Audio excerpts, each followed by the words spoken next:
హిందువులారా మనమందరం కలిసికట్టుగా ఉందాం. ఆడపిల్లల మీద దాడులు జరగకుండా అరికడదాం. గోహత్య ఆపుదాం. లోక కళ్యాణం కోసం పరమశివుడు తమకు అవకాశం కల్పించారని అఘోరి అన్నారు. మెదక్ జిల్లాలోని ప్రసిద్ధ పుణ్యక్షేత్రమైన ఏడుపాయల వనదుర్గామాతను గురువారం అఘోరి దర్శించుకుని ప్రత్యేక పూజలు చేశారు. ఆలయ సిబ్బంది ఘన స్వాగతం పలికారు. ఈ సందర్భంగా అఘోరి మాట్లాడుతూ అమ్మవారి మీద దాడి చేసిన వారిని ప్రభుత్వం దాచిపెడుతుందన్నారు.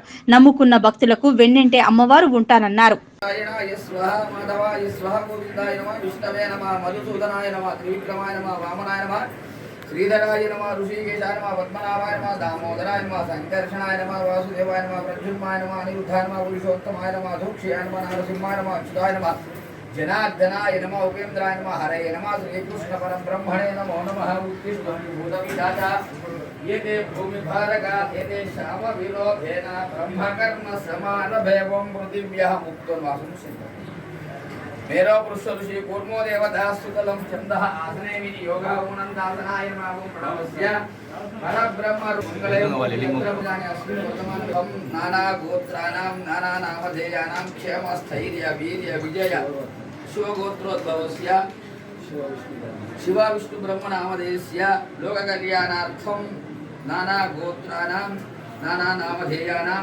क्षेमस्थैर्य वीर्य विजय अभयाय आरोग्य ऐश्वर्याभिवृद्ध्यर्थं धर्मार्थ काम मोक्ष चतुर्विध फल पुरुषार्थ सिद्ध्यर्थं इष्टकाम्यार्थ फल सिद्ध्यर्थं मनोवांछा फल सिद्ध्यर्थं दुर्गा भवानी संपूर्ण अनुग्रह कटाक्ष फलप्रदायिनी नमः सर्वतीर्थमायाय नमः ओम पुण्याय नमः ओम देवाय नमः ओम प्रभुदाय नमः ओम भूमिदाय नमः ओम निर्गुणाय नमः ओम प्रियंकाराय नमः ओम सर्वगर्वनिर्ममे नमः सर्वलोकप्रियाय नमः वाण्याय नमः कालादीनाय नमः कालकुमारकारिणे नमः योगी योगिनाय नमः योगी निष्ठाय नमः योगी जयाय नमः जलधारादिवर्धिने नमः योगिदाय नमः विश्वाय नमः शुभ्राय नमः सूक्ष्माय नमः अभ्राय नमः निरालासाय नमः ज्ञानाय नमः वीरनिकाशाय नमः नित्यानन्दाय नमः हराय नमः सर्वज्ञानप्रदायिने नमः अनन्ताय नमः सत्याय नमः ఆడపిల్లలను కాపాడుతున్నాం, గోహత్యను ఆపుదాం. ఈ మూడింటి గురించి నేను పోరాడుతున్నాను. ఇంకోటి మధ్యలో కూడా నిన్ననే గురుగారు చెప్పారు, ప్రకృతిని కూడా కాపాడుకోవాలని. ప్రకృతి సేవ కూడా చేయడానికి సిద్ధంగా ఉన్నాను.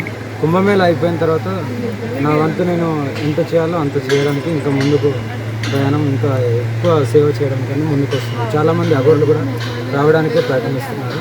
కుంభమేళ అయిన తర్వాత అందరం కలిసి కట్టుగా పోరాడుతున్నాం. ఓకే, అంటే రాష్ట్ర ముఖ్యమంత్రి ఇప్పటికే రేవంత్ రెడ్డి మీరు ఇప్పటికే చెప్తున్నారు, అయినా కూడా స్పందన లేదు. మళ్ళీ ఏం చెప్తారు ఆ విషయంలో? నేను హెచ్చరించినప్పుడు 6 గుళ్ళు ధ్వంసమైంది.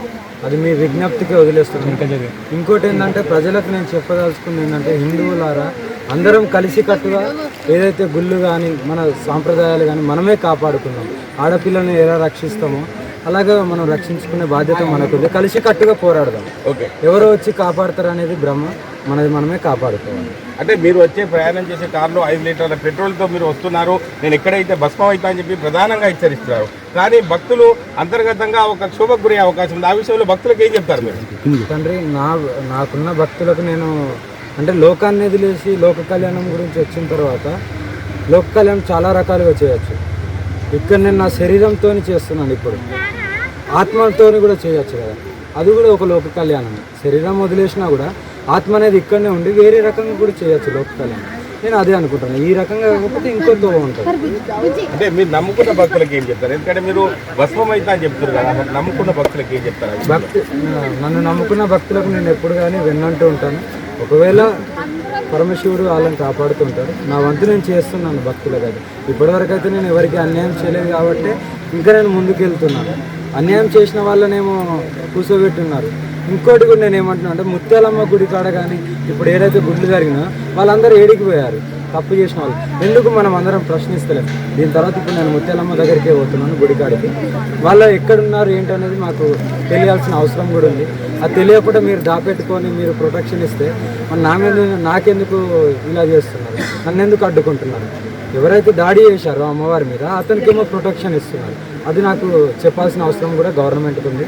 నేను దీని తర్వాత ముత్యాలమ్మ గుడి కాడికే వెళ్తున్నాను. అంటే మాల ధరించే భక్తులు ఇటు హనుమాన్ మాల కావచ్చు, భవానీ మాల కావచ్చు, అయ్యప్ప మాల కావచ్చు, మాల వేసేప్పుడే హిందూ సంప్రదాయం విషయంలో ముందుకెళ్తున్నారు తప్ప మిగతా సమయాల్లో హిందూ సంప్రదాయాన్ని పట్టించుకోవడం. ఆ విషయంలో హిందూ తండ్రి అందరం కలిసి కట్టుగా మనం కాపాడుకున్నాం. ఎందుకంటే ప్రజలకు కూడా భార్య ఉంటుంది, పిల్లలు ఉంటారు, ఉద్యోగాలు వాళ్ళ డైలీ ప్రక్రియ ఉంటుంది కాబట్టి వాళ్ళు అన్నీ వదిలేసి పోరాడలేరు కదా. ఆ పోరాడే వాళ్ళు ఎవరో సాధువు లేకుంటే అన్నీ మోమాయ అంటాం మేము. మోమాయ వదిలేసి సర్వసం పరమశివుడు కాళీమాత అని బతుకుతున్నాం కాబట్టి మా వంతు మేము చేస్తాం. ఇప్పుడు మీరు వచ్చి చేయాలంటే మేము మీడియా ఉంది, లేకుంటే ఈ ప్రజలు ఉన్నారు, వీళ్ళంతా చేయాలంటే కాదు కదా లోక కళ్యాణం. వీళ్ళకు కూడా ఉద్యోగాలు ఉంటాయి, ఉద్యోగానికి పోతేనే వీళ్ళకి పొట్ట గడుస్తుంది, భార్య పిల్లలను పోషించుకోవడం అన్నీ వాళ్ళు చేయలేరు కదా తండ్రి. ఎవరు చేయాలో వాళ్ళే చేయాలి. అది నా వంతుకు నాకు అవకాశం ఇచ్చిండు భగవంతుడు. నాకంటూ ఒక జీవితాన్ని, సెకండ్ జీవితాన్ని ఇచ్చింది కాబట్టి నా వంతు నేను చేస్తున్నాను. తర్వాత అఘోరి మాత ప్రయాణం ఎటు వెళ్తున్నారు ఈరోజు? ప్రజెంట్ అయితే కొన్ని టెంపుల్స్ ఉన్నాయి, అవి దర్శించుకొని దాని తర్వాత ముత్యాలమ్మ గుడి కాడికి వెళ్ళి నా వంతు నేను ధర్నా చేస్తాను.